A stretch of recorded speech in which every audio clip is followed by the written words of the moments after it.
Welcome to the Liverpool FA podcast. Our aim is to provide regular insight from a variety of experts to help you in your own football journey.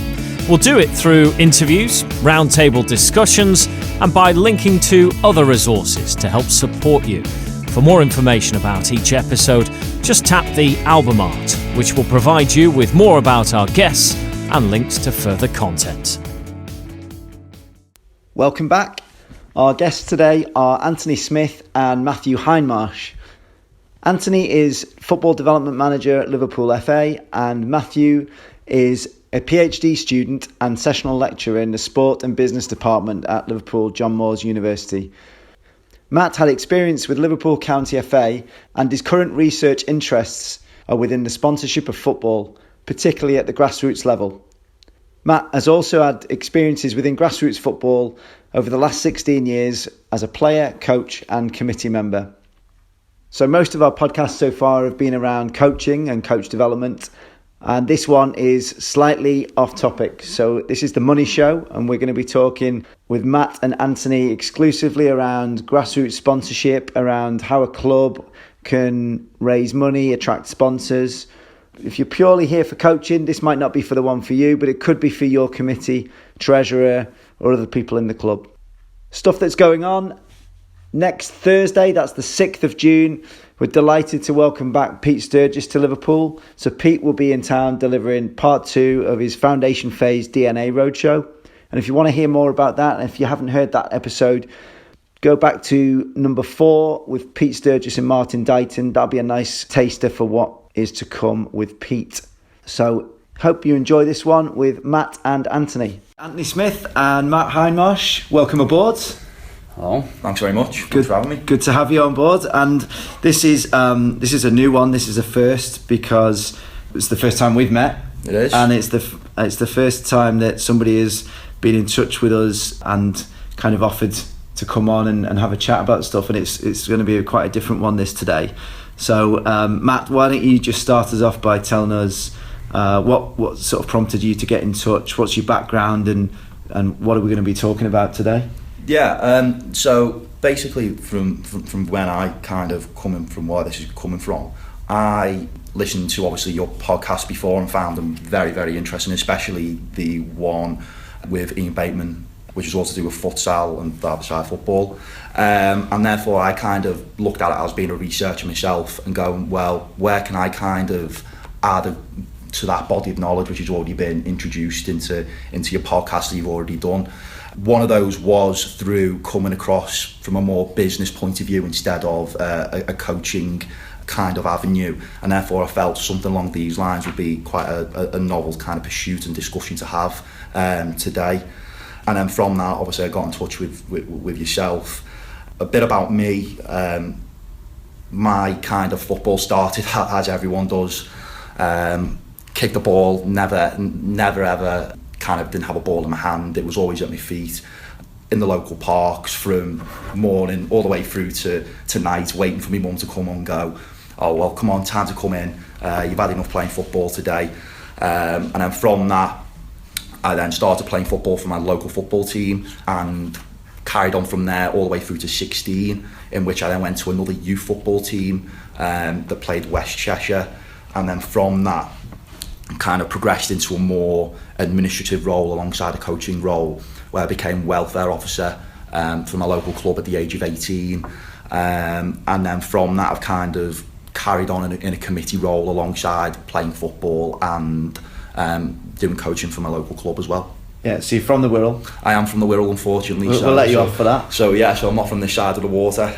Yeah, okay. And so tell us a bit more about that. You got into the club welfare officer at 18, and then, so what are you doing on the committee now? Yeah, so currently at the moment I'm still club welfare officer. Obviously a lot of that has to kind of entail the usual safeguarding issues. At the moment, touch wood, there haven't been any because it's only quite a small club I'm with now. So therefore there's very few issues that have kind of come into my remit and role at the club. And that basically came about obviously doing the level 1 course, which has a basic kind of, when I very first did it at the age of, I think it was 16 I think, was obviously a very basic thing of safeguarding, and then from that's progressed. Okay, so you now hold the record for the most prepared guest that we've ever had on the show. You've got a spider diagram about 300 words deep. Everything under the sun. So it was your PhD that's led you to get in touch in your work that you're doing currently at John Moores University. Yeah, so basically my PhD came about purely through the fact that a lot of research at the moment into sponsorship is done at a professional level, and I felt that obviously while that's a novel pursuit and should be taken into account, because sponsorship obviously helps in terms of increasing wages for transfers, obviously meeting financial fair play regulations. On the other side, there isn't a lot for the grassroots landscape, and therefore there's a kind of avenue there that really needs to be discussed and examined, because the importance of sponsorship can kind of not be underestimated in the grand scheme of things. So my kind of research, which is now in its kind of second year stages, has been gearing towards collecting all this information and perspectives from both clubs who are sponsored, and then obviously the sponsors themselves, to then come and almost examine the scope of the entire North West region. From a County FA point of view, we oversee in the region of 2,500 teams that play every weekend. So anything we can attract with sponsorship for our clubs, we know it's a challenging time out there. It's getting harder and harder. Businesses are struggling, clubs are struggling, governments, local councils are struggling. So we've seen this as a good piece of research that we can kind of pass on to our clubs, with getting them in the best position to attract potential sponsors, because it is getting harder and harder to run football clubs. So it'd be ideal for us. Yeah, and coming from the grassroots club background myself, as soon as you got in touch, Matt, I thought there was massive avenues and opportunities that people listening in, that the audience would potentially take from this. So what is the actual kind of research question that you're trying to answer in the PhD then? Because there's been such little research out there about grassroots sponsorship, particularly within a football setting as well, it's almost to kind of get a broad scope of the entire landscape, which can then almost inform future practice by using the data that I get back, to almost create a framework which both the club and the company who sponsors them can use as a guideline and as a blueprint to then ultimately support them in being able to not only acquire sponsorship but also maintain it for as long as possible. I know from previous experiences as a manager myself, that it's not the hard, although it can be hard to acquire sponsorship, that's not the hard thing. It's then making sure that the sponsor is then happy and satisfied with what you are doing, to then being able to do that on a consistent basis. There's a lot of times out there, and a lot of examples whereby, especially as Anthony said, in this time of kind of economic uncertainty, that there have been times now where actually clubs have found a sponsor, but then have had to find a sponsor the year after because the sponsor isn't too happy, or they feel that it's not as viable as something else that they could be getting involved in. So the kind of premise is around that idea of using sponsorship as a way to be financially sustainable for a club, but then looking at it from the sponsor's point of view and going, well, what actually can they also get out of it to make sure that it's beneficial for them at the same time? Yeah, I think that's a good way of looking at it. Well, it's probably the second most popular question we get. The first is, do you know any reliable goalkeepers? That's always the first question. The most common question we get. The second one is, do you know anyone who's sponsored a team? I think, as Matthew said, it's one thing getting a sponsor, it's another one to keep them going overseas. I think so. Again, it's information and any recommendations to keep sponsors happy. And again, you're more likely to keep them going season on season. So let's go with your club then. So you're wearing your nice club tracksuit here today. I am indeed, like you yourself. Yeah. Wirral SB. Is that right? So tell us how you ended up with that, and what's the story behind that kit? Yeah, well, kind of just looking at it from the very start, it all came about due to an unforeseen circumstance at a different club, which then prompted a group of people to want to form a new club in itself. Willisby's now been going for 2 years. However, one of the main problems associated with obviously start-up clubs is the finances, and acquiring the finances to be able to pay for example, on our side of the water, it's your pitch fees alongside your hire facilities, your kind of kits for the year, your insurance as well. So there's all these kind of like a plethora of expenditure that needs to be almost kind of offset before the season even starts. And one way that we looked at it was, well, how can we diverse our revenue so it's not just solely relying on players to pay £10 just to sign on and then another £20 per month? What can we do that can obviously help the cause in terms of financial wise? So it got to a point whereby we went, right, okay, well, you're doing a sponsorship, you're doing a PhD in sponsorship, is that something that we possibly do? And I came about with this idea with the secretary as well, who kind of did the majority of the work, and he came about and said, well, I've got somebody that might be interested, and from that we ended up using his kind of business as part of basically the name of the club, and that's been a benefit not only to him but also to the club. So for the club, what they've got is obviously their initial startup costs. From the sponsor point of view, the amount of people that have come up on a Saturday afternoon at a game when it's freezing cold and gone, what does Will SB stand for? What does that SB what does it stand for? Well, it stands for Skyline Bars. So there you go, he's got a plug here as well. So he's absolutely going to be over the moon with that. So it's those from this particular point of view, and from this example in itself, it just shows that it can be a real tool in an arsenal of a club, to be able to get funding to help them be sustainable or even start up. Yeah, so I want to go back to a point Matt made about the startup cost. Now we know that it costs a hell of a lot more money to start a club up from scratch rather than retaining an existing team.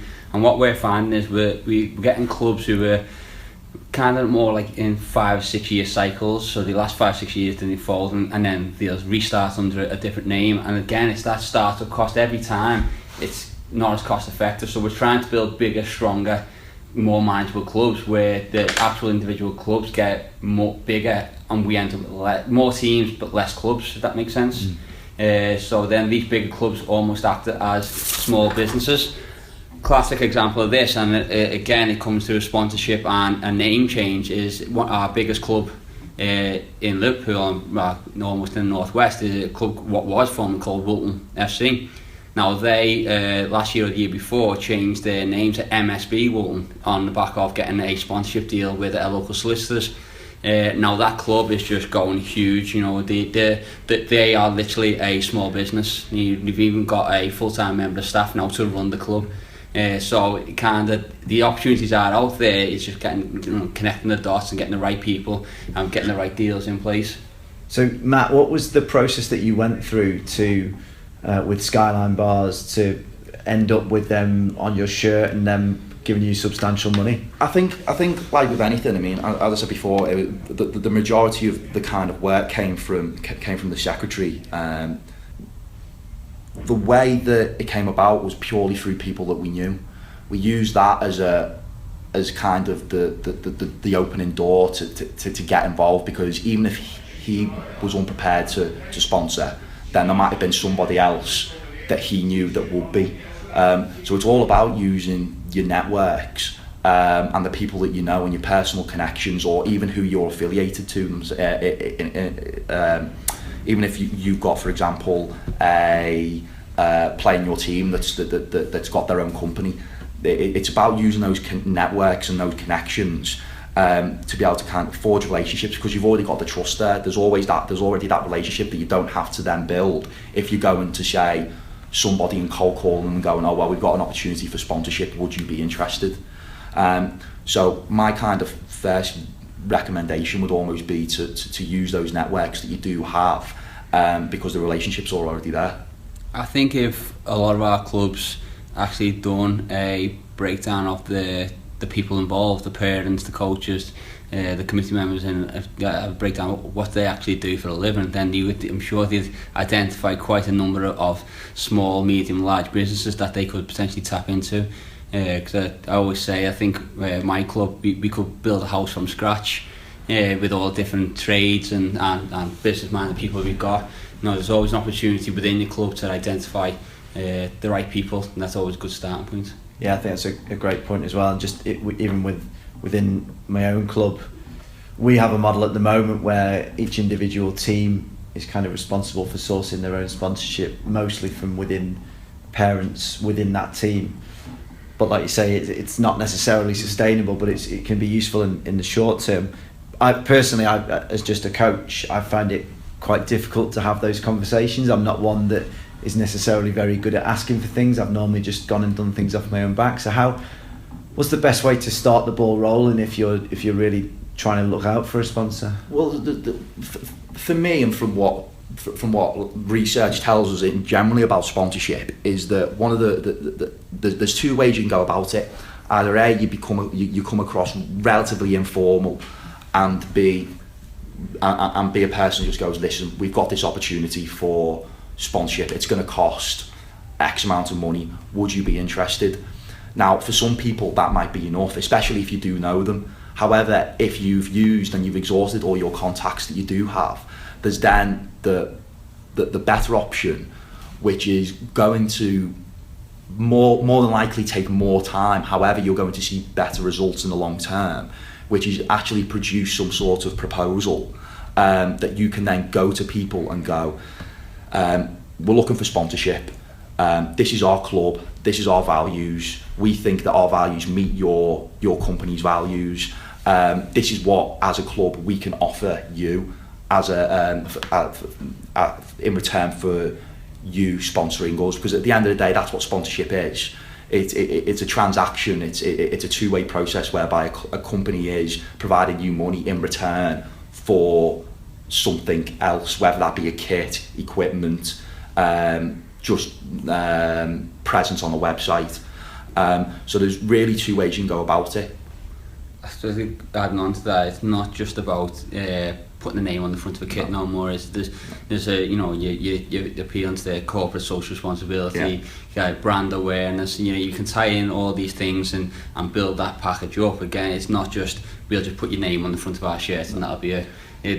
That doesn't cut it no more. No. You need to kind of sell the wider benefits to that. Because I've tried in the past, and I'm like Jack, I'm not one to be going out to sponsor our club. My club, we do fundraising through competitions, for example, Last Man Stand, and we survive on that.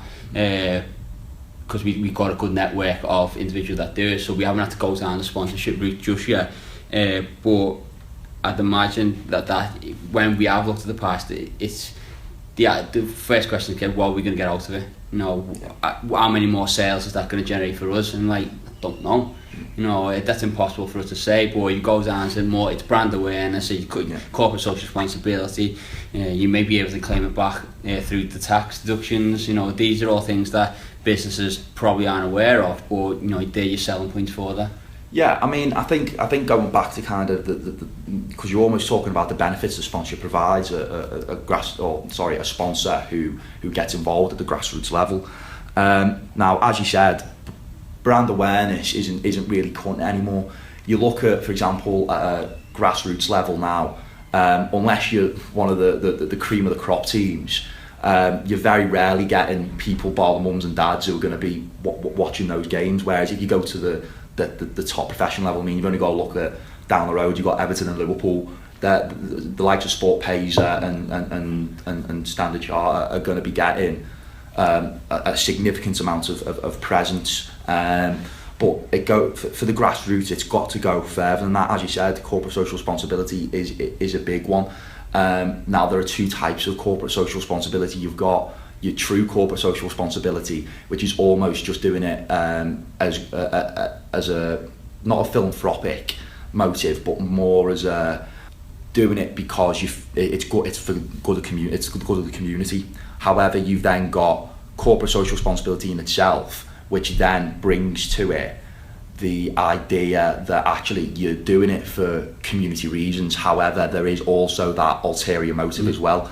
So for a company as well, they've got to be aware of which kind of end of the spectrum they're coming from. Are they coming from the true corporate social responsibility standard, which is we're just doing it for the good of the community, or are they doing it because we do want to do it for the good of the community, but also we realise we're going to get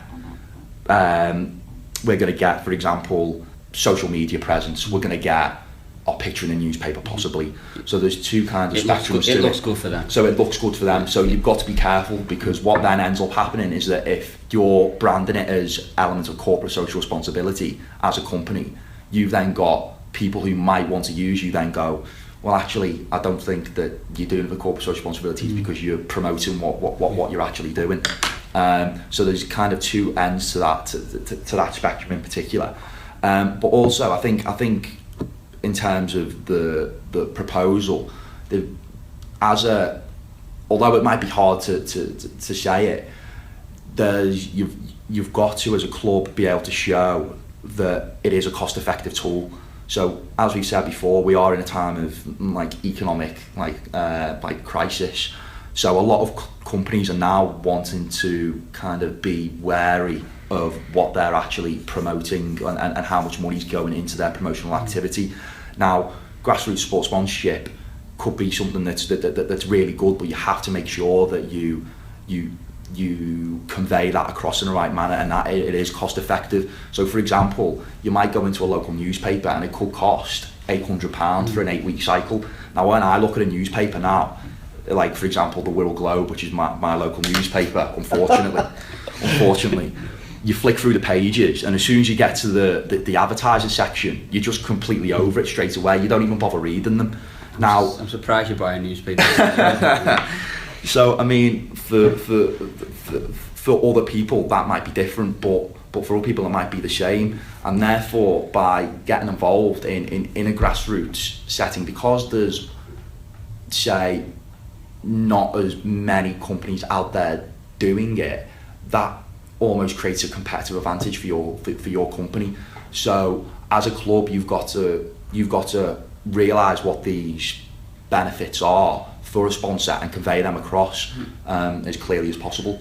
I'm just thinking from our side whether we can, if this be one for attached for us to go forward, put some sort of template together for clubs to use that that allow them to, might be, the club's mission, the club's values. Yeah. This is what we offer. Yeah. This is what you'll get. And it won't be as generic as that. They'll have to input their own information, obviously, but.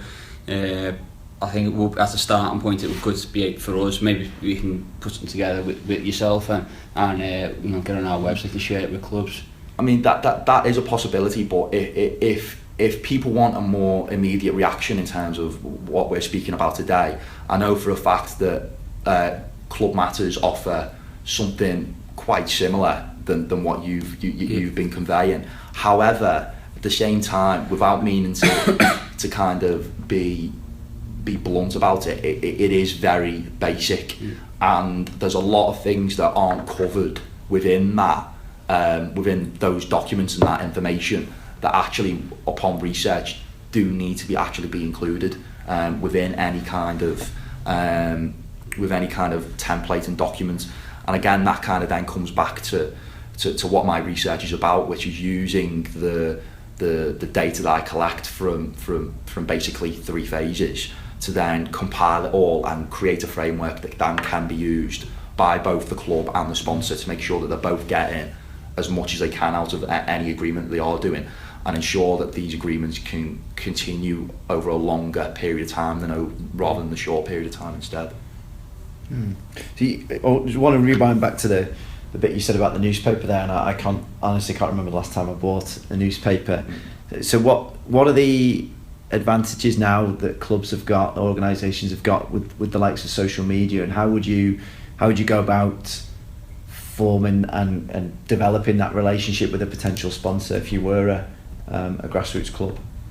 I mean, I think the first one, just to go back in terms of what you said about the newspaper, that where grassroots sponsorship differs from your local newspaper is that there's a love affair with football, and if you use that in the right way, you've then got a door that can be opened to, I don't know, let's say for example if it was Wirral SB, the club I'm associated to, that's maybe with my youth team and the adult team, that's possibly 40 players, as well as then their parents, so it suddenly goes from just a niche little group to then kind of spiralling into a bigger network. Going on to the social media side of it, a lot of football clubs now obviously use social media to communicate results, their entire kind of day-to-day activities that they run. Social media can therefore obviously be used as a way to promote the brand of the company further, whether that be through hashtags, mentions. I know, for example, with some clubs, they actually post pictures of the games that they've had, which has obviously got the sponsor on the front, and therefore that's then going out into the wider domain. But I still think at the moment we're at a stage where the best kind of use of social media is through mentions and hashtags and saying we are proud for a company. It might be we are proud sponsors of Wirral SB or West Kirby or anyone like that. And from a club, it's then obviously then going, we'd like to thank I don't know, let's say Joe's Butchers for their support in being able to sponsor a kit. But I think another kind of just digressing a bit, if you look at, for example, a lot of sponsorship comes through kits itself. Now my research has actually shown that a lot of clubs only go for the cost of a kit. Now that's a bit different to obviously at the professional level where they're paying millions and millions of pounds. So why can't clubs not only go, right, okay, well the cost of the kit was, let's say, £500, but in order to be associated with us, it's going to be another £200. So instead of just getting the cost of the kit, they are then also getting a bit of more income on top of that. That's one issue I feel a lot of our clubs have, is that they tend to run from week to week. Yeah. So their bank accounts, they'll have all the income from subs, sponsorship, fundraising, etc. And at the end of the season, they'll have spent every single penny of it. Yeah. And then comes the next season, then you have to start again. There's no kind of it's a lot of short-term planning, and I know through lack of volunteers it's hard to plan for the long term, so you can't try and keep the costs down for as long as possible, and then if you do get a bit of extra, they'll go and buy a few extra balls, a few extra training jackets. So they kind of tend to just spend everything they've got. Where I'd suggest kind of having a more long-term view of it and kind of spend within your means. If you get any extra, put that away and kind of so you can invest in the club in the long term, because we're driving to get bigger, stronger clubs. The idea is that we have community clubs in every area of Merseyside that we can invest a lot of money into, whether it's facilities, into coach education, into referee and welfare, whatever it is. There is money available. It's kind of, if we had less clubs, you could channel more money through those clubs, rather than at the moment we're spreading a lot of money out across. I'll go on to kind of the investments into Merseyside's area. We in the process of a project called Park Life. That should be ready by end of August, ready for next season, and that itself is bringing in £12 million worth of FA and Premier League funding, and then the Liverpool City Council will add an extra £4 million on top of that. So it's a £16-17 million project that's getting invested into the city to improve the level of the game. Now, the whole ethos of that Parklight project is that we're going to have 12 brand new 3G pitches across 4 hub sites. The theory is that any surplus profits that are made on that are getting reinvested into grassroots football in Liverpool. So it should improve other sites that are not involved in terms of making better grass pitches, investing in whatever area of the game it comes to. So there's a lot of money getting invested. It's kind of how we work with the clubs to make the best advantage of that.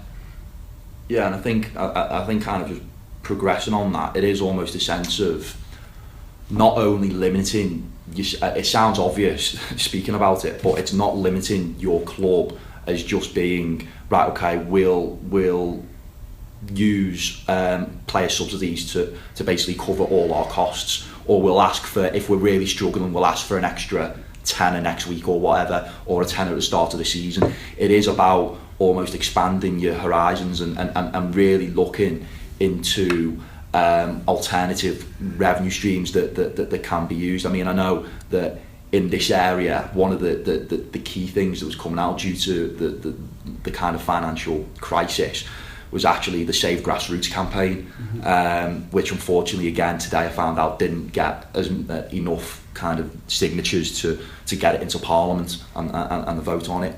But all that was looking to do was increase the levy on Premier League football, putting it another, basically 5% of their TV revenue into the grassroots game. And as I said, that has kind of gone by the wayside, and that's the third time that it's happened. But it is a situation whereby you have to look beyond that player subs to be able to kind of be financially sustainable. Yeah, I think it would be great if the Premier League did invest more, but I don't think we can be reliant on that. I think we have to look after ourselves and prepare ourselves in the best possible way. There is money heavily. There's a lot of money involved in the grassroots games. It's just, for me, I still don't think it's getting spent right. Yeah. Especially as low down as clubs. I think clubs spend a lot of money and investment in the wrong areas. Now we're going to face an issue, and this is where we're keen to get the sponsorship information out there, because in Liverpool for the first time next season, 2018-19, junior teams will be charged pitch prices for the first ever time. Now that's not something that the council wanted to do, but they've been forced to by the central government cuts, and they just physically cannot afford to subsidise grassroots football no more. It's not a statutory requirement to deliver, so it's going to be even more challenging for next season. A lot of our teams are going to be asked to raise another couple of £100 for pitch fees that they've never had to find before. Now, yeah, they might think that if it's upfront fees, then you have to say, we can't afford to do that. But the council, to be fair to them, have kept the cost and made the cost worked out at 50p per child per game a week.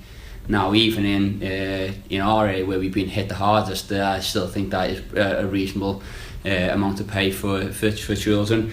We are expecting difficulties, and we are expecting to work with clubs and leagues to make sure we don't have a severe drop off, and we'll do everything we can to keep teams going. And this is one of the processes in kind of educating them further on how to attract sponsors, how to keep sponsors, and selling themselves as a club and what they can offer. Yeah, because I think, Matt, one of the things in your notes here was it in the work that you'd found that just how big a proportion of the finances of your typical grassroots club is propped up by the subs, and that's it. Yeah, I mean a lot of it. I mean it's not as recent as it could be, the research, but the research is out there at the moment in terms of the findings that have came back, where the in the main membership fees, where the sole kind of revenue stream to fund the operations at a grassroots football team, sponsorship only accounts for 3% of that entire income that the club receives. Now, if you compare that to other nations like that are in similar kind of socio-economic countries to us, there's Canada that has, I think it's 15% of their club income is generated through sponsorship, and through Switzerland it's 14%, and then through Belgium it is another 13.3%. So just on that then, one of the things that strikes me about those three countries, knowing what I do about grassroots football over there, is that they, like Anthony was saying before, they tend to have more teams playing in fewer clubs. Yeah. So that we mentioned MSB Walton, who are probably going to grow to 125 teams next season when they move to Parklife. That on the continent and in Canada is just a typical size club. Yeah. So is that something that you found that the bigger the club, the more likely the higher the percentage of their funding is going to come through sponsorship? I think that would more come across in the next phase of my study, which is actually a survey that's going to be getting sent out hopefully by the end of this month to all Northwest football club, grassroots football clubs, with the help of obviously the Liverpool County FA alongside the others in the Northwest region. But at the same time, almost as an inkling, if you look at it in terms of the sheer size of a club, if you've got more teams involved in one club, then naturally you've got more players, you've got more parents, you've got a bigger volunteer base, so you've got a kind of like a plethora of people there that can be that could then make a company then go, well, right, okay, they've got a massive amount of players or parents, whereas at a smaller club, because it might be only one team, they might go, well, actually we're not going to get as much out of that because there's only 20 players, whereas as you said, if it was the likes of formerly Walton, there is an increased likelihood that a company might go, well, actually there's 120 teams in that overall club, and therefore that means there's a real base that we can push our brand and company across. Yeah. I think one of the things that has opened my eyes in the last few years, having been on a club committee, is I am personally as a coach, when I turn up, I've got zero interest whatsoever in collecting subs. I don't want anything to do with money. My sole, anyone that knows me and that's worked with me, my sole interest is on coaching the kids, and I forget to pay referees. I've had to outsource all that to the parents. So one of the things that we did as a club 2 or 3 years ago now was we were approached by a company, I think they're called Sports Club Subs, based out in Warrington, and they helped us to set up instead of a cash every week subs collection, which was about £5 a week, we moved to a direct debit. Yeah. And almost overnight the amount that we brought in subs doubled somehow, and it was just from that. There was one or two each week who you might forget about, or I'll pay you next week, and so on, and that kind of slippage. We doubled our income, and everyone was, it was an easy system to use, and everyone was kind of being treated fairly and paying the same amount.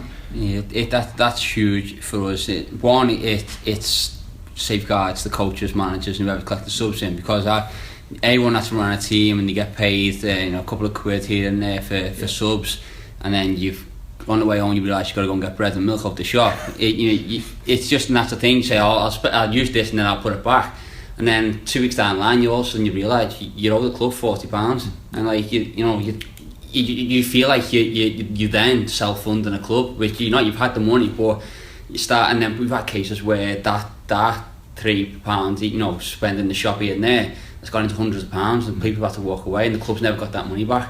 So to go through direct debits, it just safeguards individuals, but it also helps the club and make sure that those revenues are coming in all the time. It is a case of being transparent. It brings about an era of transparency, and I mean, speaking from my personal experiences as well in the past, the amount of times whereby, as like yourself, Jack, we've been doing a coaching session, been setting up something, and then all of a sudden Mike comes and hands you his subs, which is worth 15 quid or whatever, and you just go, oh, cheers Mike, thanks very much. You put it in your pocket, and then by the time you get back home, you look at your pocket and you go, well, I've got 15 quid, who's giving me that?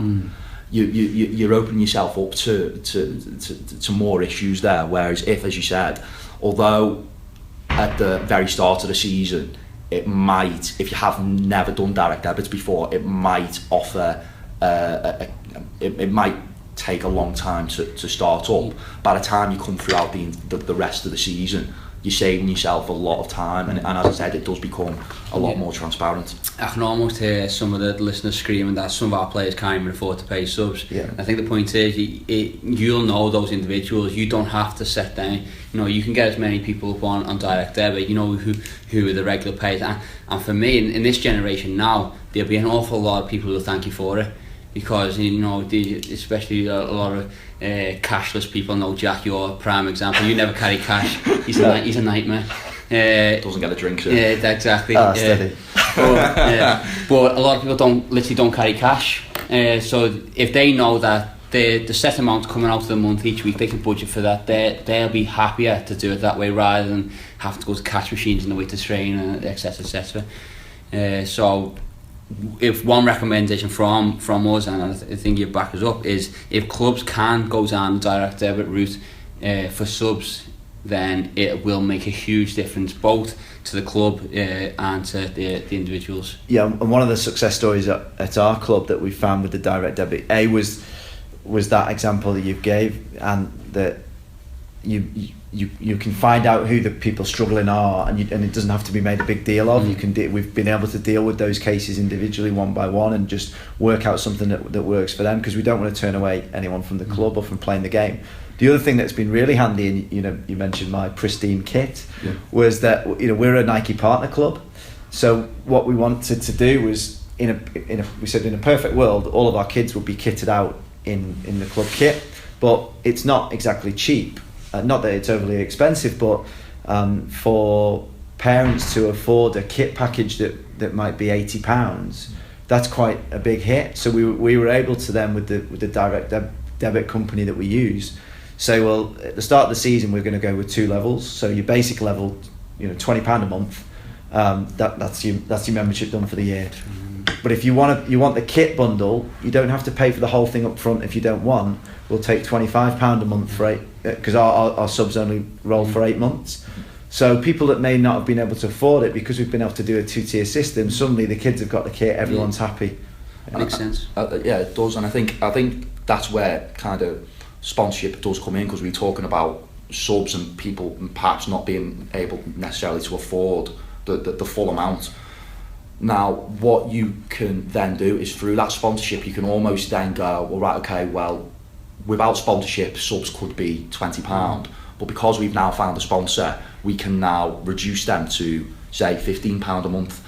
And then what that then does is, again, and I know we keep batting on about the economic climate and austerity, and we're in recession, but what you tend to find is that when people are struggling financially, one of the first things that kind of goes, and it's happened in my team that I've coached previously, whereby they go, oh, right, okay, well, we needed that food to pay for the bread and milk, and therefore we can't pay for the subs, and therefore then what that then does is some people might go, well, right, okay, your son's not playing because he hasn't paid the subs, and then straight away you're reducing the amount of players that can actually play for your team and club.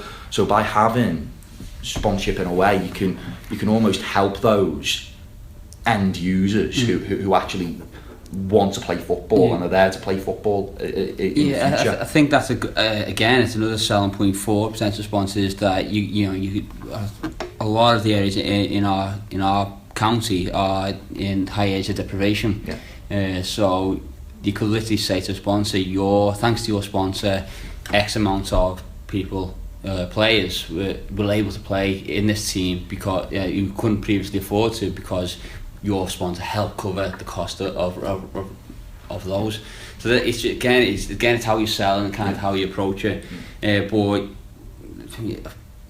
we'd encourage any club who was struggling to get subs off players and you had genuine financial reasons why they couldn't, to work with those families and to kind of come to some sort of agreement and pay when you can, especially at the younger ages, the kids. One area where we think sponsorship becomes more important is kind of the older teenage groups, under 14s, 15s, 16s, when parent involvement disappears. The coach is left with 16 unruly teenagers at times to kind of manage themselves. So become more reliant on external revenue other than subs and support from parents. So again, it's a massive area, and that's where it's no surprise that's where we see our biggest drop-offs now. The drop-off starts on the 13s and 14s level. And continues right through, and you lose a lot of them to the game for good. We probably start picking them back up at 22, 23 when they finish university and stuff, and they just go and play kind of Sunday league. But it's how we keep those playing for the long term during those periods, under 14s to under 18s, because that's where the least support is. It's that's kind of what's like from what I've found is called the Wolverton gap. What you've basically talked about is there was a massive kind of report. I think it was in the 19. Oh Christ, my lecturer won't be happy if I don't remember this. It was like 1980s where it came out, and he found that actually there was a massive drop off from people who play sport between the ages of, say, your adolescent years, like teenage years, 16 all the way through to 21, 22, and then it picked back up again. But I'd like to kind of come back to the point you made about the under 14s. Now, as a club, you need to be smart in terms of a sponsorship formation. You can't necessarily go to a local pub and go, would you mind sponsoring us? And then they're going, well, what team is it? And you go an under 14s team. They're probably just going to go, no chance, because they're not going to be able to get anything out of it. Your local FA say no chance as well. Yeah, like so there's absolutely not a chance of anything like that happening, purely through the fact that they're not even probably old enough to be able to they're not even go in by themselves and have a drink or whatever. So you've got to think about smart. You've got to think smart and consider what factors would then make a company more likely to sponsor us. If it's say an adult team, a local pub might be fine because you can go, well, right, okay, after every game we'll come in, if you put a side of chips on the bar or whatever, they'll come in, they'll buy a drink off you, happy days. You've got something, we've got something, and they're more prone to come in again, like in the week again. Whereas for a junior team, it's a lot more harder to kind of find those people who might be able to be associated with an under 14 team or a under 8 team, for example. So you just got to try and think a bit smart and go, right, okay, that's not necessarily going to link into our club, or they're not going to be able to link into our club either because of this reason. And also think about what your USP is. So we mentioned about the size of your club. So that could be a potential USP that you could go, well, we're the biggest club in Liverpool or over on the Wirral or in Manchester. But you've also got to think about what are your values. Is it a case of, well, right, okay, we're a competitive team and we want to win. Now, I'm not saying that's the way that it should be, but that might be what some managers honestly think, and therefore they then go to people who might be a bit more kind of competitive and into that kind of frame of mind. Whereas on the other hand, some teams might be like, well, we're pushing participation, enjoyment of the game, and therefore we need to go to people who are going to understand that, and I'm therefore more likely to then get on board that way. Yeah, I think that would be a good starting point for our clubs, is to sit down as a committee, as a management team, wherever they have, and come up with the values of the club. Do they know what the values are? What is important about that club? And then that should start forming the USP, and kind of that they can sell themselves. And so if you don't know the values and you're just going on a whim, the companies are seeing through that now. They're not, unless they know them and say it's someone within the club, and they can just say, Joe Bloggs has got a paint and decorating firm. They'll just throw that on there, and kind of we don't really want much from it. But if they need to have a bit more than that, to kind of think outside the box. It is very much a case of, I mean, there are examples whereby, for example, there's one interview that I conducted with a company, and they actually just said that from our sponsorship we're just burning money. I might as well just put it in a dustbin. But he laughed and said, at the same time, I'm happy with that because it's making me feel good. And that's the reason why he sponsored.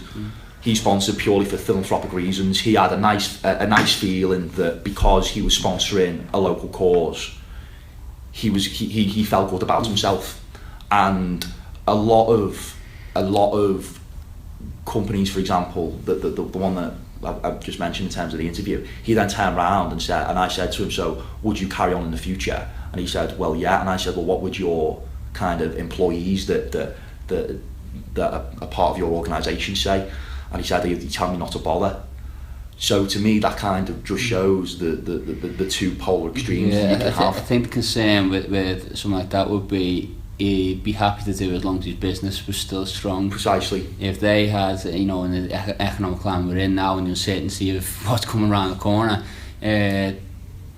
for some small, medium businesses, they might start finding it a little bit hard, and the first thing that'll go would be the sponsor to the local football team. So it goes good short term. There's always that risk, and I suppose that's the same with any sponsor, to be fair. But that's always something to be mindful of. Yeah, and I think that picking up on the language that you've been using there, that the suggestion would be that we try and shift away from this kind of team by team sponsorship thing and look for, bring the wider club together. Yeah.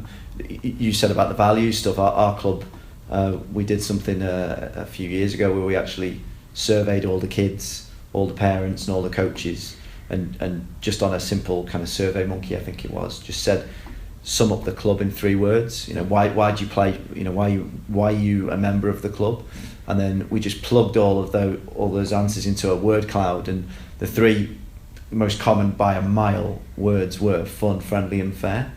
So it was kind of there was a moment there where we, as a committee, we went, well, they're not bad values for a grassroots club to aspire by. Yeah. We sort of put that into we thought, how do we get this out there without it being just a piece of paper that's lost or a document that's just filed away? So we decided to put it onto a YouTube video. Now there's been times where we've been held accountable to them, where inevitably things never go perfect 100% of the time, and we've had people come back at us and say, parents, for example, have said, you're not living up to your values, what you've put out there, and that's been a good thing that we've been challenged back at that. I don't think it's a bad way to start. I mean, I think in kind of on that point, it does go back to your USP and what you really do consider your club to represent, and if you can get that straight away, you're then going to be able to propose something, and you're going to feel more comfortable when you go to somebody and go, we need sponsorship, is there any possibility that you can help? You can then reel off all these things, that we are a fair, friendly club, and then from that, people are then going to take you more seriously. There's a lot of times whereby, for example, you go to, or a club goes to a company and goes, this is what we're offering, and then the company goes, yeah, that's fine. They give the money, and then all of a sudden, once the money's in, it's just, okay, thanks very much, that's the money sorted, we're not going to have anything to do with you now. So there's very much that short-termism, again, if you want to call it that phrase, whereby that now needs to kind of be more long-term and think, well, actually, if our values, say for example, are we're friendly, fair, etc., then actually we need to make sure that we're being fair and trustworthy and honourable to our agreement that we have with company X. Because as I said before, it's a lot easier to maintain relationships than it is to constantly every year have to go back to or go to somebody completely different and then spout off the same type of thing. Yeah. So I'm very aware that personally I'm a very blinkered coach who's just only ever worked in the industry of football, so I've got absolutely no idea what's out there or where I would potentially start in terms of finding a company who might align with our own values. So where would somebody like me go to start to kind of seek out these organisations who might be interested in aligning with a club? I think there are a few things that you can do. The first one we touched upon earlier, which is to go to people who you know and you're connected to. Those are what I recommend as being the first port of call, because you know them, they're more likely to trust you, because you've built up that relationship over a certain period of time. There's then other ways whereby, for example, I've seen clubs say we are looking for such and such on social media and just kind of just plug it out there on Facebook or Twitter, and then from that they then get people to come in and kind of see if it's something that they would actually potentially be really interested in getting involved in. I think those two are kind of the main protocols that I'd look at. There's not necessarily a database out there. I'd think from a club point of view as well, what you should try and do is look within your local area, be very much geographically based, and that is a major draw to what a lot of sponsors look at. So for example, it could be, let's say, because I'm from the Wirral, I know the Wirral better, let's say West Kirby. A West Kirby club might therefore go, right, okay, we will target companies within that like 10-mile radius, because they're more likely to have some sort of affiliation to West Kirby. Their shop might be there, or where they live, they might be there as well, that type of thing. So there's more likely to be a close affiliation to it. It's almost a mapping exercise. One, internally through memberships. Who are the people involved in your team, your club, that could have potential businesses, and then the wider local community doing it. You might be just one list to go on Google Maps and have a search around, what local businesses, and then it's one of them.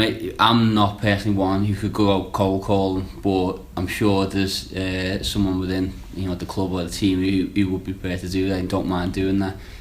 But sometimes it is that going knocking on doors or sending emails, etc. But I mean, I think if you're gonna do that, you need a plan. Yeah, if you're gonna go cold calling, you need to be able to not force yourself, but be able to plug your club in the right manner and not come across too forceful, and be patient and realise that companies might just go, oh well, we might have done it 2 years ago when we had an extra or spare bit of money behind the couch or whatever. Unfortunately, we don't have that now, but keep us in mind. You've got to be quite resilient to those knockbacks. Yeah, I think it'll come back to what we said before about having some sort of template that this is us, this is what we're after, this is what you can get, and then you just turn up with nothing, right? Just saying we want 500 quid to just throw your name on a shirt, just going to say, well, we'll get back to you. And then that's just got me thinking, actually, because I read something a while back that apparently customers who complain or engage with organisations openly on Twitter in public app mentions are more likely to get the response that they desire than if they'd kind of gone privately or sent an email or phoned up. So I wonder if there's anything in that, in the format that you choose to use to approach an organisation, if it's done in a more public setting, i.e. Twitter, for example. Example, local business, would you fancy getting involved with us? This is what we stand for. It might be different. People are going to look at that and go, well, there's been no reply there, and there might just be that little bit of pressure to conform in what's like a pro-social way. At least you get a polite reply. A polite no, rather than And I think it does go back to that point whereby you have to plan for how you're going to do these things. It's no good anymore to kind of be ad hoc and just go, oh well, it's the end of the season, we'll wait until I don't know, in 2 months' time where we might need a new kit or we might need new footballs, and then go, listen, we need this. I think one thing that needs to be mentioned is that if you are looking to retain sponsors, you've got to show some sort of evaluation and show them that you are meeting what you said you're satisfying what you said that you will kind of try and fulfill. And if you can do that, they're more likely in the long term to go, yes, we'll continue. So that might well be, for example, you're working together as a company and a club and going, well, right, okay, for example, with one of my sponsors that sponsors the kit, he's physically said to us that we can go and have our end of season meal there, and he'll get his revenue back through that in itself.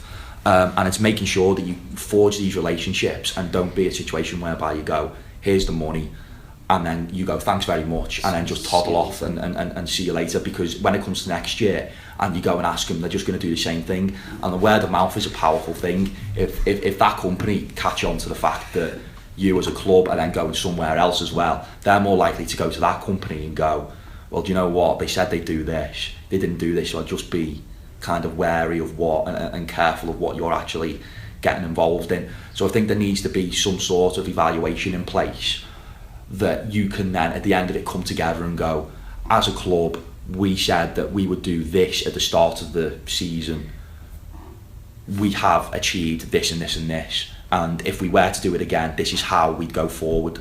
And be realistic about it. Don't be over ambitious and we'll offer you the entire world and we'll be able to give you this amount of tweets and all this. Be realistic about it. If as a club you only tweet if you plan to tweet maybe once a month or whatever about the sponsor and just go, we'd like to thank Joe's Butchers again for sponsoring us. Be realistic and tell them that that's what you're going to do. Don't over egg it and go, well actually we're going to give you three mentions every week, and then that not be sustainable, because they then will bring you up on it. I mean, I know for example the sponsor that I've got currently, he actually came back to me because obviously we've had such a prolonged period of break of like 8 weeks where there's been no games. He actually came back to me and said, where are the photos? Every week you usually put photos and it's got my logo on the front of the shirt, and I've then had to say to him, well actually that's because there have been no games. Now in hindsight I should have been in contact with him all the time and gone, listen, usually we have photos, however this period of time we're not going to because of the amount of games that have been called off. So it's all about constantly having that communication and building that relationship which has transparency, which has trust, which has cooperation, and that's where you will end up getting your relationships last a long time. It's almost like a marriage. Like I think of sponsorship like a marriage. Like as long as you trust them, you're happy with them. Although I'm not married. I was going to say, there's a lot of there's a lot of mums and dads out there just shaking their head. Yeah, there's a lot of ifs and buts in this. Yeah, if you cooperate, you communicate, almost have to share kind of same values. Like who are your mates that you hang around with? Usually, it's the people that you share the most values with. So it kind of it transposes and translates to this environment as well. That you think about all those things that you'd want in a longer standing relationship, if it was your friend or if it was your partner, and then you put it into a sponsorship setting instead. All right, so it sounds like I think the phrase I've heard before is under promise and over deliver. Yeah, and like that is a good way of successfully maintaining and building on that relationship. So what would be some, I mean, I've taken some ideas here, and one thing I think that I'm going to suggest to our club is that on registration next season we just add an extra box for the parents to put in which organisation they work for, or what they do for a living. So having that information would be a massive help, I think, to then start the ball rolling. But what would be some of the more specific recommendations that you could give to people listening in to take away? Again, I think not trying to go over covered ground, but the first one is if we go through the entire sponsorship process, if you're looking for a sponsorship and you're trying to find sponsorships, you first of all need to go to people that you know and try and use them, because they're the ones that will build that relationship. You've got that relationship with already. From that, if you can't find anyone, think about, I mean, it's a good exercise anyway, as part of a committee or as part of a club as a whole, is to actually think about what your USP is as a club, and what makes you different to other clubs. Is it the size of it? Is it that you promote a more friendly atmosphere? Is it because you're the only club in the local area? Is it because you've won so many trophies and therefore you get to so many finals, and that therefore means that you can promote the business more, and there'll be a lot more people to be able to see that and get coverage from it. And then from that, then think about which companies then actually meet those values that you set. the basic way to do it, as I said, would be look at your local geographical area and then actually go and physically look on the website and try and get the feel. It doesn't have to be a major thing. You can literally, usually just from a website itself, through 5 minutes glance, get the feel of what their values are as a company. Usually it has it as one of the very first things on a company website. Then from that, it's about then providing a proposal. And although it sounds very kind of time extensive and intensive thing to do and an activity to do, actually if you can do that, it then shows that you're being professional, which is what sponsors like, and it also gives you the confidence to then go and show those companies this is what we have to offer. Sorry, Matt, did you say there's examples of that? Yeah, so they're very basic, but you can go onto the Club Matters website, and they will provide very basic kind of guidelines on what sponsors potentially want, and it gives you, I think as well, it gives you a template of an actual proposal that you can use, but it's something that you can, the FA do have one again as well that can be used, but it's quite outdated. So where we are now compared to when that was probably produced, it's considerably changed the environment that we're in. So what's the Club Matters website? Sorry, Matt. It's all it is it's basically a website that kind of it's not just for football clubs, it's for every single kind of grassroots club. And what it does is it gives you templates for. It's almost similar to what the FA do with club, give you templates for club constitutions. How to run. So it's how to organise your club and how to function on basically a daily basis. But from the point whereby you've got a proposal that's either used from a template or otherwise, make sure that it's not generic. Focus specifically on the sponsor that you're looking at. So for example, if it's a law firm, make sure you write that law firm's name in. That'll give it a bit more of a nice touch and a nice sprinkle to the proposal itself. Don't be generic about it, because they'll realise that actually in reality you've probably sent the same proposal out to 30 different organisations, and therefore if that's the case, well, do you know what, I can't be bothered doing it because someone else will do it instead. Whereas if you've got that personalised touch that's not generic, and is specific to that organisation, they're more prone to read it and not just throw it in the trash almost.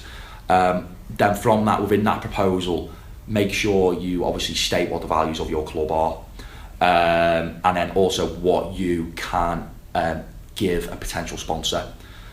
Obviously, as we've said, be realistic about it. So it could be basically providing just a general bullet point of going that as a sponsor you would be able to get corporate social responsibility, brand awareness, reach a target market that might perhaps be difficult for you to reach.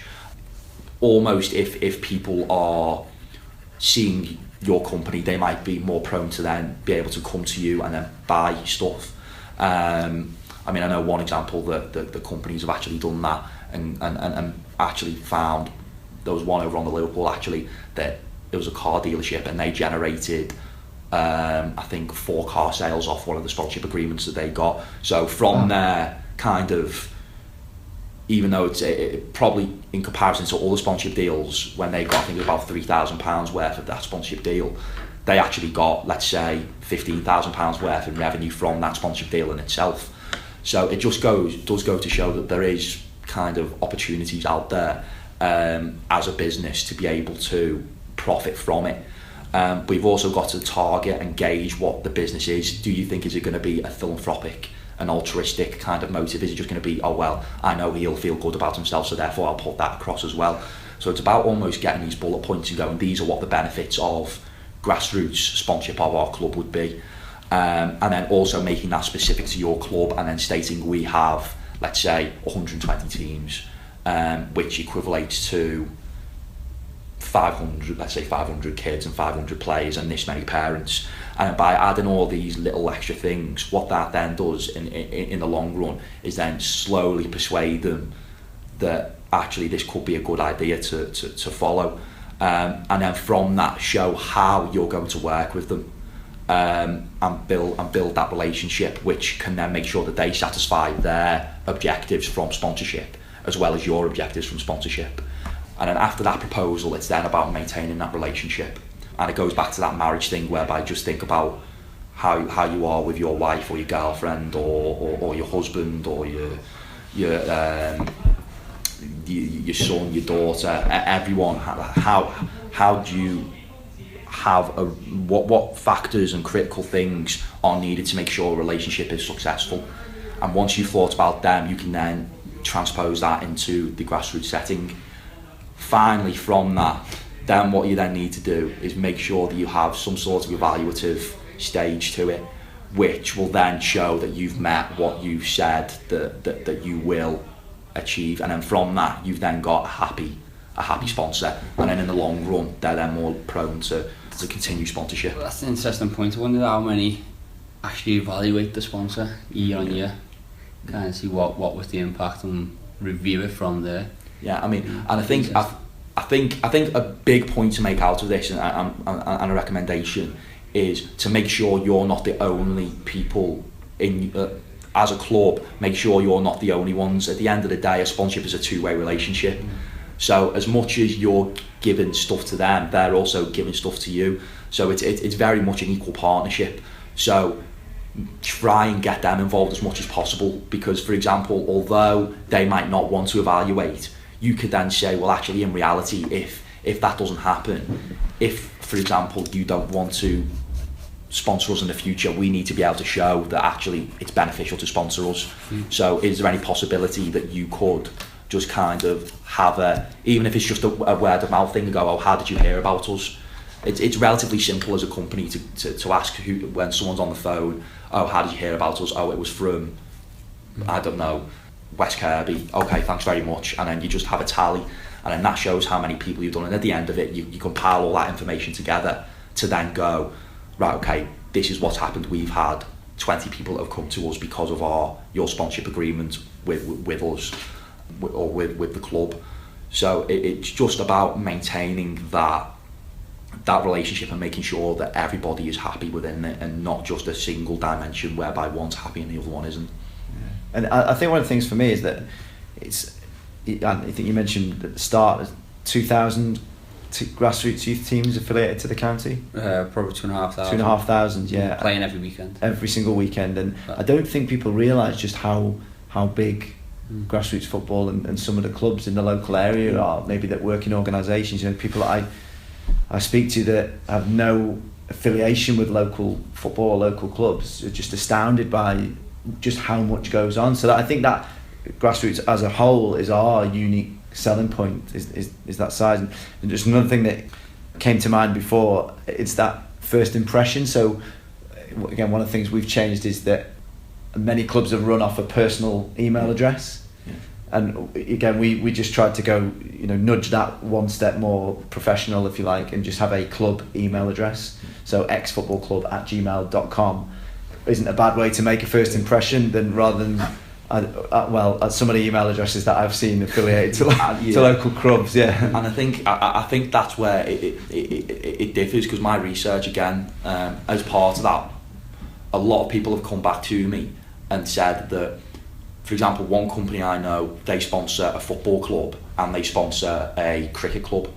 Now, they said if they had to choose between the two, they would straight away go for the cricket club. And when I kind of pushed them forward and probed into that, they came back and said it's almost that professional touch to it. And although it might not happen with every club, that there are certain clubs that come at it, without meaning to be distasteful, more although we are amateur clubs, they come at it from an amateur thing. And I do appreciate that a lot of time it's hard to run a club, because I do it myself. But if you can make that time to just even the finer details, as you said, like an email address, that can, in the long run, make sure that you are more professional, and from that be able to be more successful financially. Cricket clubs, that although we're in times of like difficulties, again, they appear to be run at a lot more professional kind of basis to it. Now, I don't know whether that's because there's fewer cricket clubs and therefore that means that people are interested. They then are more prone to want to do more, compared to football, where you could have 5 teams within the space of 5 miles. But it does go back to that element of, right, okay, let's get something together that's professional, that can ultimately be used for years to come. And I think my final recommendation would be, if you could actually get somebody to physically be almost a commercial manager who does go and looks at these types of things and tries to do a proposal, then that's taking the weight off the team's shoulders, because often or not, it's the coaches that have to find the sponsorship agreements. So if you can get somebody that can actually, and I know it's hard to come by in these times, if you can get somebody that's interested in being able to find sponsorship and being able to find alternative funds for your club, then try and use that to the best of your ability. Yeah, so if nothing else, if your club email is run off the secretary's account, bigrich69xxx at hotmail.com, you might want to just consider that. Yeah, okay. Yeah, I fully agree with the recommendation. It'd be good to kind of get maybe some sort of timeline or some kind of phase of the recommendations, like a summary. We can get that out there somehow. Yeah. Right, well, at this point, you've got to get yourself off to a meeting, yes. So we'll say goodbye to you, and Matt and I will close this one off. Yeah, thanks for having me. Okay, yeah. See you later. See you later, yeah, well. Right, so, just closing up now, Matt, I wanted to ask you about the kind of closing stages of your PhD, but just going through my notes here, and one of the things that I noted down was somebody mentioned before about being tax deductible. So what's the benefits of that when you're looking at trying to get a sponsor to come into your club? Yeah, a lot of people don't realise that from sponsoring any kind of grassroots team, is that for a company that is classed as a tax deductible kind of revenue and stream of money. So therefore it doesn't really kind of affect them in the long run, although they might think that actually they're losing money in hindsight. There's an element to it where actually, because it's tax deductible in the long run, they therefore are actually not only contributing to the community, but they're also at the same time making sure that can be deducted from their overall corporation tax and company tax. So I've got a very simple mind. So break that down in terms of numbers, for example, of how that might work. Okay, so for example, if it was a shirt sponsorship, let's say that was £500, that would then come off the company's tax at the end of it, because it can be classed as an expenditure towards something that's good in the community. So therefore that would then not be added to the tax bill that they have to pay to government. I see. So Fred's Chippy might pay our club £500, but it will end up actually only costing them a certain percentage because of the tax. I see. Deduction to it. I see. And is that something that do you think that's something that organisations are fully aware of when they are approached by clubs looking for sponsorship? I don't think so. It's not something that a lot of people actually do are aware of. So it's definitely something that should be brought up, because at the end of the day, it just adds to another long list of benefits that actually are available to the sponsor if they get involved in a grassroots football. Yeah, and especially, I think you said before about the big fish, the big clubs, and the cost of just getting involved in the likes of an Everton or a Liverpool at any sort of level nowadays must be absolutely huge. Yeah, if you just look down the road, you've got the likes of Liverpool, who are sponsored by Standard Chartered, and Liverpool are getting income of 57 million every year from that shared sponsorship agreement. So for as you said, the likes of John's Chippy, there's no way, with all due respect, there's no way that they'd be able to afford that sum of money, and therefore if they are interested in football sponsorship, it's a considerable reduction in expenditure that's going to sponsorship. You look at, say, for example, a kit. that's £500, and then plus maybe if you say another £100 for a rights association on top of that, it's £600. I'll compare that to the 57 million. There's a massive disparity there. That obviously kind of then makes it a beneficial thing to get involved in, because you just then couple that with all the benefits that they receive, and instantly they then go, well, actually I might want to sponsor that in comparison to another promotional activity that we do, whether that would be a billboard, let's say a roundabout advertising slot there. Because at the end of the day, usually with sponsorship, it's very much a less aggressive form of advertising, and it's not in your face constantly, whereas other types of advertising can be. So it's just about coupling the cost effectiveness of sponsorship with the other benefits that they can receive. So for example, another one could be employee motivation for a company. If a company, for example, sponsor, employees of that company might go, oh well, it's really good that they're doing stuff for the local community, and therefore that increases their motivation to want to do well for the company. So it's about getting those, from a sports club's perspective, it's about getting those ideas across to that company, and almost just reeling that like toy soldier to then eventually just go, like, yeah, that's what I want to do and get involved in, and I'm happy to do so. Yeah, so it sounds like, that sounds like it's been backed by research. Yes. So again, just thinking now, if I'm listening into this and I'm on a club committee, is there any sort of information or statistics that you could point us to of that we could use to then, you know, if we're approaching a club, to say, look, clubs that have got engaged with local community clubs, organisations that have gotten involved with local community clubs have benefited from X, Y and Z, and give them the numbers or the case studies? There's plenty of research out there, however it's probably not accessible, purely through the fact that it's a lot in academic journals. Yeah. Now if you just, for example, typed in to Google search just like benefits of grassroots sponsorship, there'll obviously be an exhaustive list that people can click on. I think one of the very first ones actually does have a very kind of brief research that shows the benefits of sponsoring or clubs getting involved in grassroots sponsorship. So it might be worth having a look at that. However, a lot of it is not accessible in the kind of public domain. Yeah, it's behind the behind like the paywalls. Yeah. Okay, good. Well, I'm interested to know what's coming between now and the end of your PhD, and what are you trying to kind of uncover and get out there between now and then? I think the first thing is just going back to what I've done so far. Is at the moment I've conducted 8 interviews, 4 with a football club and 4 with 4 different football clubs, and 4 with the sponsors of those football clubs. Okay, just and quick, what are the size of those football clubs? Okay, so they range from having 2 teams at the very least to having, possibly, if you include a junior section as well, it could be up to 20.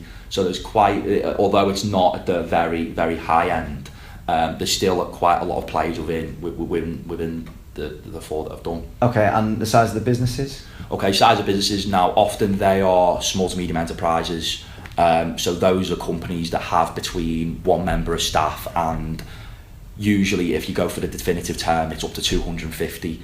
However, in my sample, it's between 1 and 12 or 13. So those really are the kind of 2 kind of brackets that they fit in between. Okay, and if I can ask, what sort of money are we talking about here? What's the size of the sponsorship packages that are involved with those relationships? So it entirely varies depending on what type of agreements that they undertake. So for example, for a kit sponsorship, it could be with one club, they've been able to get 3,000 from their per season. For the season. How many teams is that? And that's got, I'm just trying to think off the top of my head now. That's got an adult team, a reserve team, a youth team, and then subsidiary ones further down. So it's quite a substantial amount of money. So that goes up to that point. And then at the opposite end, we've had people or have got in touch with people who have spent £250. So you've gone from one kind of spectrum to the other. But I think that's where now my kind of research is progressing more, is that, as I said before, I'm about to basically distribute a survey to all sports clubs or grassroots football clubs in the Northwest region, to kind of obviously get that scope further out there and clarify the findings that I've got from my interview stages so far. And then from that, the main aim is to then put both the interviews and survey data that I get back to then create an overall framework which can then be used from both the sports club's point of view and the sponsor, to make sure that their relationships are as strong as they can be, and can last for as long as they can, basically. And then that's then going to eventually kind of get refined again with the help from the people that I've interviewed in the past, to then refine that framework to make sure that it's a true reflection of the environment that's been formed over the past however many years. Yeah, so you've been immersed in the grassroots scene for a long time now, and obviously doing your research. Where do you see the future of grassroots clubs and the whole relationship with sponsors? What do you envisage? I think what I can see happening is that, due to obviously the economic climate that we're in already, and Brexit going to come in the near future, I can see that the funding streams are going to become less and less and less, and therefore clubs are going to have to find a way of being diverse in where they're gathering their revenue from. So it's not only just through sponsorships, it's through other means such as grants, alongside obviously the typical membership fees and general fundraising activities that you do, whether that be a spot the ball competition, like events at the end of the season, which obviously then contribute towards next season's funds. So I see that revenue diversification is going to have to be something that the clubs take into account more in the near future. Again, just something that came to mind a second ago. We've spent a significant amount of time talking about, for example, shirt sponsorships. And I wish I'd asked Anthony now before he left. You watch football on the TV from the continent, and I noticed it's come into the Premier League this season with the likes of sleeve sponsors, short sponsors. Is that something in your experience that shirt sponsors are just limited to front and centre on the shirt, or is there more opportunities to get more organisations involved with your shirt and your club? There is the possibility, however, I'd be cautious doing something like that, purely through the fact that if you have to make sure that both, or however many companies that you're getting sponsored by, are aware that that's a situation. Because if they think that they're going to be the only ones on the shirt, and then all of a sudden there's another 2 or 3 companies on top, then they're going to possibly be very disgruntled with that situation. So if you were going to do something like that, it would have to be very clear and explicit that is something that you are thinking about, and then if they're happy with that, then that's not a problem. However, in the grand scheme of things, often or not, companies are going to be quite greedy in that sense, and they're going to want sole exclusivity of a given thing, or of a given type of sponsorship. So sponsorship can be anything. It's not just shirts, it's your website page, you could even have a social media sponsor, you could have your shirt sponsor, a ground sponsor, if you've got your own pitch, build perimeter advertising again, if you've got your own pitch. Anything can basically be sponsored. There's not one sole thing that can't be. It's just a matter of finding a way, and is it plausible to be able to actually get funds in return for that. Cool.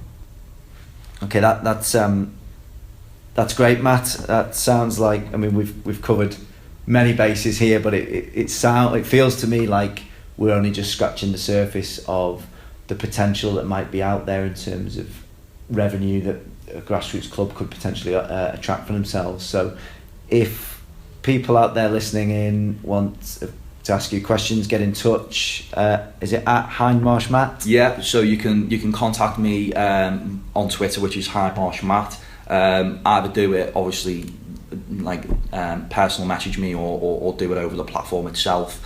That's not a problem. Alternatively, you can get in touch with me on my university email address, which is m.r.hindmarsh@2017.ljmu, so that's for Liverpool John Moores University, at ac.uk. At ac.uk. Yeah, ac.uk. Great stuff, that's brilliant.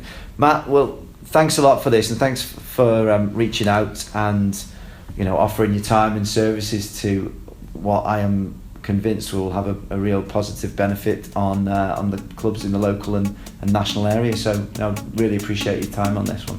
Thanks very much for having me. Thanks a lot. Cheers. Great stuff. Thanks for listening. If you enjoyed the show, please help spread the word or leave us a review on iTunes. I'd love to hear your thoughts on this episode.